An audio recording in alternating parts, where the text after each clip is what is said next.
Hey everybody, what is going on? I hope you guys are all doing well and welcome to another tutorial video. In this video, I'll be explaining to you guys how you can keep your photos safe and private in Google Photos. So let's get right into it. For this, you'll be using the hidden folder option or the locked folder option, which is available for the Google Photos app or on the website, and it is available only for Android 6 and iOS 15 and above, so you need to have at least those versions. And if you already have them, then let's get into the steps to set everything up.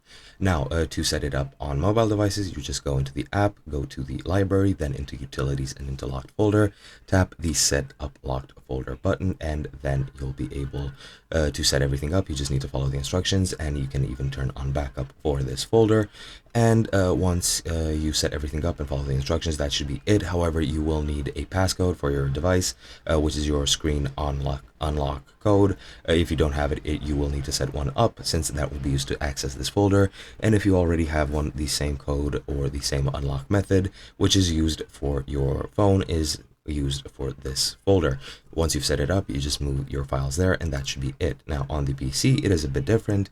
You just go to the site and go click on the locked folder, which should be in your sidebar to the left. Tap set up locked folder, and then follow all of the instructions there.